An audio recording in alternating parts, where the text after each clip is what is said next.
பிரியமானவர்களே, இயேசுவின் நாமத்தில் நான் உங்களை வாழ்த்துகிறேன். என்ன ஒரு புக் ஸ்டாலுக்குள்ளே நிற்கிறீங்களே அப்படின்னு பார்க்குறீங்களா?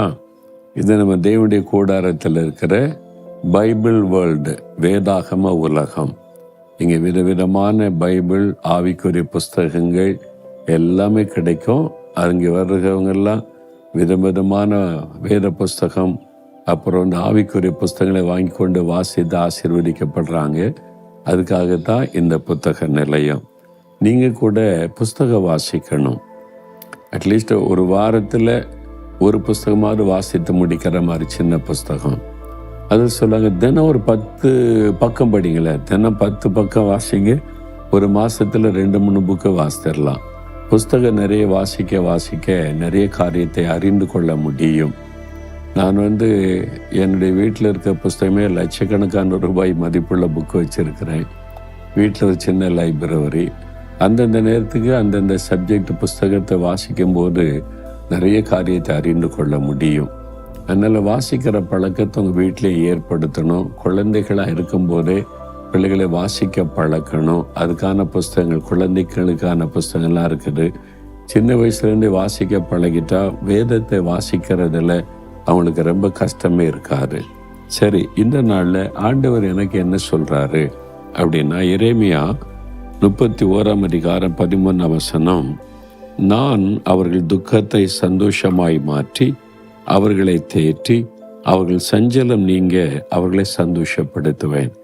உங்களை பார்த்து சொல்றார், என் மகனே மகளே, நான் உன் துக்கத்தை சந்தோஷமாய் மாற்றுவேன். ஏதோ ஒரு துக்கம் உங்களுடைய மனதில் பாதிப்பை உண்டாக்கி இருக்குது.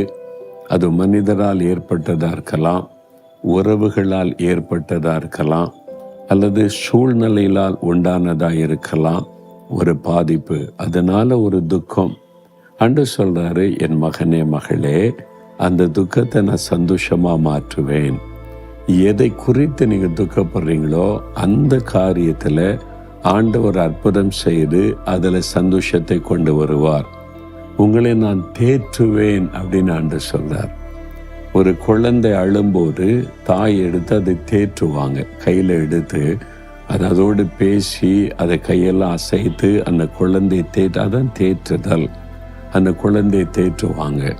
அப்போ நீங்கள் அழும் பொழுது ஆண்டவர் ஒரு தாயை போல தேற்றுகிறவர்.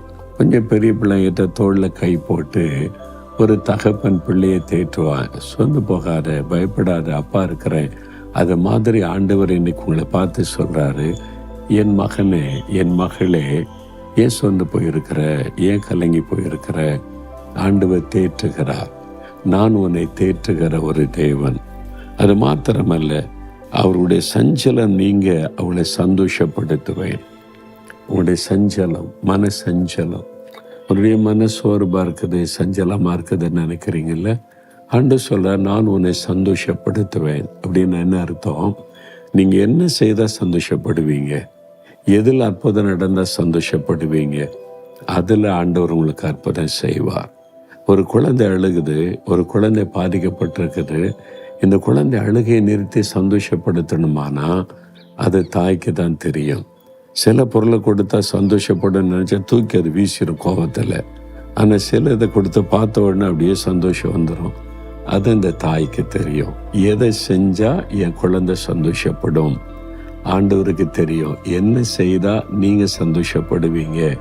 நான் உங்களை சந்தோஷப்படுத்துவேன் அப்படின்னு சொல்கிறார்ல. ஏன்னா உங்க மேலே அவருக்கு பாசம். நான் உன்னை சந்தோஷமாக வைக்கிறதுக்கு தானே சிலுவையில் என்னையே பலியாய் கொடுத்தேன். என் பிள்ளைகளே, நீங்கள் சந்தோஷமாக இருக்கணும். எதுக்கு துக்கமாக இருக்கணும்? நீங்கள் எப்பவுமே சந்தோஷமாக இருக்கணும். அதுக்காக என்னையே நான் பலியாய் கொடுத்து என் சரீரத்தில் எப்பவும் காயங்களோட தழும்புகளோட நான் இருக்கிறேனே, உங்களை குணமாக்க, உங்களை ஆறுதல் படுத்த, உங்களை ஆசீர்வதிக்க. பிறகு எதுக்கு நீங்கள் கவலைப்படணும்? எவ்வளோ அற்புதமான ஒரு ஆண்டவர். இப்போ அவரை பார்த்து சொல்லுங்க, ஆண்டவரே, என் மேலே எவ்வளோ அன்பு வச்சிருக்கிறீங்க, என்னோட பேசுறீங்க, என்னை ஆறுதல் படுத்துறீங்க, என்னை சந்தோஷப்படுத்துறீங்க, என்னை தேத்துறீங்க. உங்களுடைய அன்புக்காக ஸ்தோத்திரம், ஸ்தோத்திரம், ஸ்தோத்திரம். இன்றைக்கு என்னை சந்தோஷப்படுத்த முடியாத அற்புதத்தை நீங்க செய்றீங்க. நான் விசுவாசத்தோடு அந்த அற்புதத்தை எதிர்பார்க்கிறேன். இயேசுவின் நாமத்தில் ஆமேன், ஆமேன்.